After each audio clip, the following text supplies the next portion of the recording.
darkness got to give. Hi everybody, day 12, quarantine history. I know I said that too much. Hey, look, we finished the unit. We're going to do the next one. The division folder in your quarantine history folder. I'll publish it. You should be able to see it now. Moving forward, this stuff will all be in there. I'm going to take and get rid of the Expanding Nation #1 folder, and so try to eliminate some of the confusion. I'm going to stick the videos from the last unit in that folder. Maybe I'll just leave it up. I'm going to stick the videos to try to get them out of your way too. A couple housekeeping things. Number one, if you can, you might want to print the notes that are in the Division 1 folder to follow along with. If you got your highlighter or a pen, you can do those things. It'll be helpful. If not, and you want to keep a notepad, and I talk about things that are going to be on the test, you can just jot them down from the screen or from the slides. I just want to tell you real fast, you know, since the last time I've seen you, this is permanent, and so this is how we're going to end the year. That being said, it's starting to become pretty evident by the assignments that I give you that some people are doing what is asked and investing the 20 minutes or so a day on history class, which I don't think is asking too much. It's also evident the people who are not watching, who are not investing any time whatsoever, and the answers I get on some of the work that you've turned in is head scratching. And so when we started this, we were hoping it was temporary. I was pretty lenient. Excuse me. I was pretty lenient, especially on the first assignment. That leniency is over with. I'm going to score your assignments and your tests. I'm going to score them for accuracy. That's my responsibility. That's the only way to handle this and go about it and do it right. That's the only way to reward those people who are investing time and doing the right thing. And so moving forward, that's going to be the case. One more side note, I sent a lot of emails to parents. I know that those assignments weren't due until Monday night at midnight, but they'd been given out Wednesday and Thursday and they still hadn't been done. And so I'm going to start to shorten the windows on those too, because you turning in stuff online is the only way I know that you're there out in the ether somewhere. So the windows for you to turn in are going to get a little bit smaller. So moving on, you know, we have and I've divided this into sections for you. You know, Louisiana Purchase, we get all this land. The Indians are going to be removed. The United States is a lot bigger. And we talked about in class one day that with that size comes problems. And the issue of slavery is going to rear its head again. It's never really gone away, but it's never become, since the writing of the Constitution, it's been a problem, but it's never really become a major upfront political issue that is going to play itself out in Congress like it's about to, and that's not going to stop. People are going to draw lines in the sand, and ultimately the end conclusion of that is a war that kills 600,000 people, and determining whether this country will be all free or all slave. And so that process is going to take a little bit of time, but it's easy to see it coming, and we're going to start to head there. This country is going to start to separate. Free state, slave state is going to become a thing, and so, you know, that's the path we're on. There hasn't been a major argument about slavery in politics really since the 3/5 compromise. They probably would have been better off at that time to get rid of it and kill it then. They don't. They just want to win and beat the British, and they don't want the country to crumble that they've sacrificed for. And so they compromise. In the end, it's going to really kind of bite them in the rear end. So moving forward, here's the United States in 1820, and excuse me, you can see the population density. That's what the country looks like. Obviously, we're going to get the rest. That's not until next unit. I think it's interesting, and I can't see from right here, but I'll pop this up there.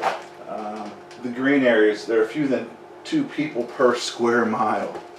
Now, obviously there are Indians out there too, but it's interesting to see where the population is, you know, and the East Coast is starting to grow, and it's starting to push, and you know, you have this swath here in the middle, which is the Appalachian Mountains, and the frontier is starting to grow with people and become safe. The match that's going to light the gasoline on this slavery issue is going to come in 1819. In 1819, the Missouri Territory is going to reach the requirements to become a state. It's going to get to its 40,000 people. It's going to elect a state legislature. It's going to write a state constitution, and it's going to ask to be admitted into the United States as a slave state. And that is where this whole thing is going to turn into an all-out brawl. I know we're really kind of sometimes surprised at the way our politicians act. I will tell you that they're well behaved in some cases compared to what Congress was in the 1820s and 30s and 40s.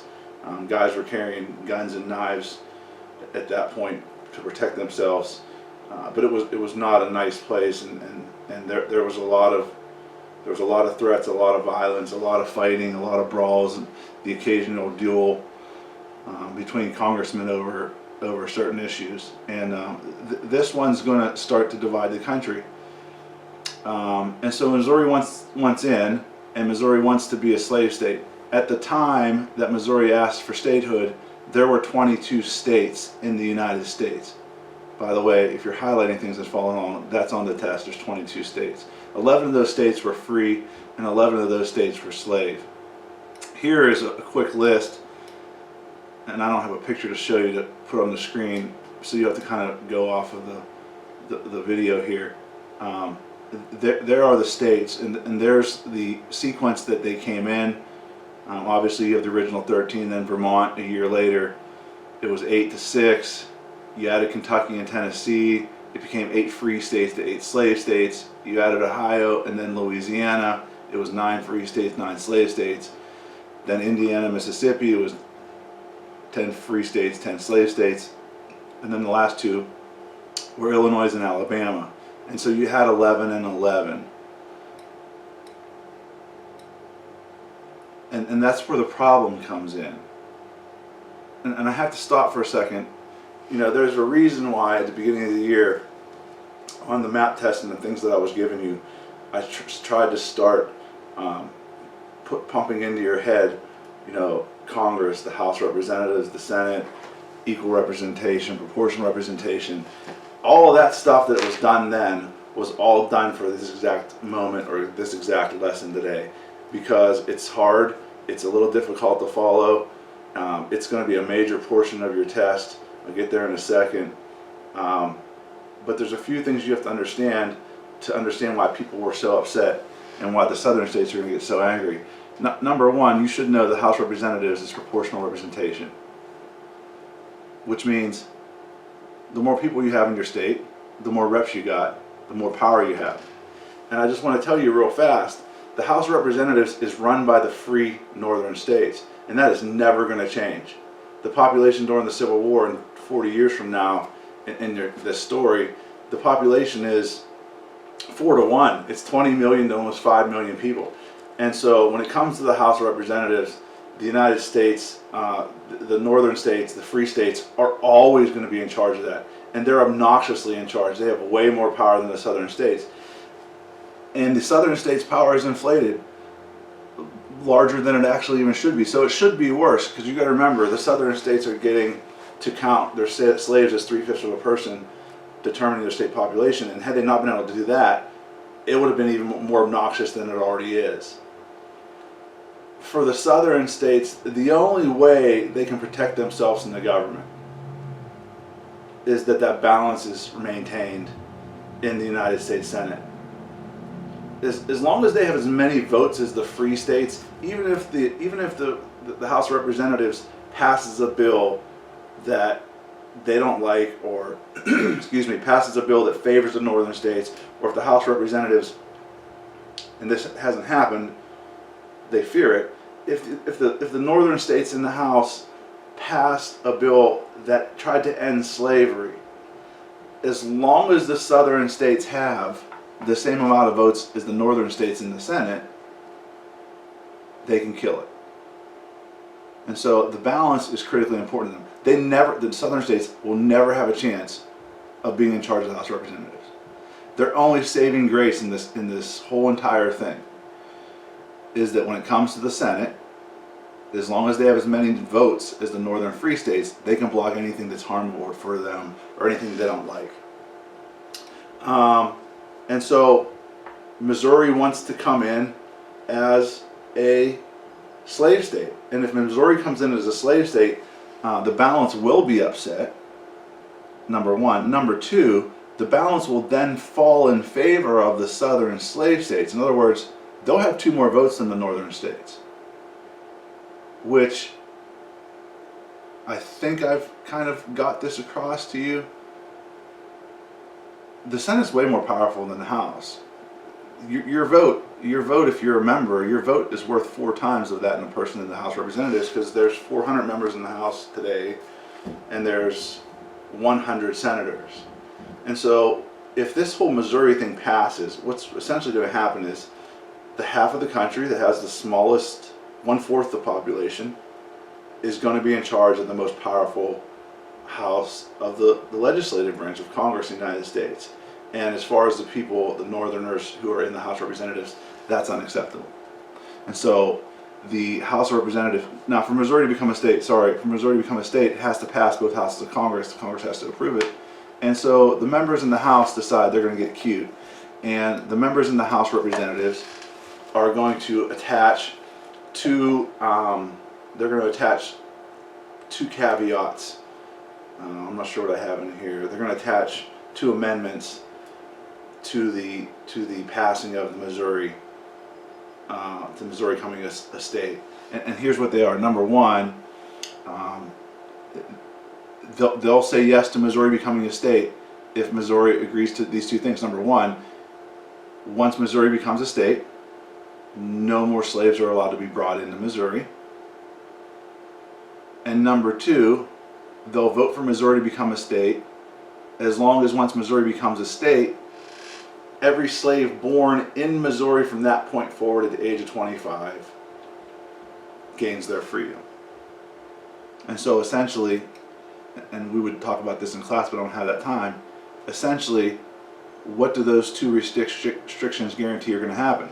Well, they guarantee in time that Missouri will become a free state. If you can't bring anybody else in, and the slaves who were born there when they're 25 get to leave, then eventually Missouri becomes a free state. And so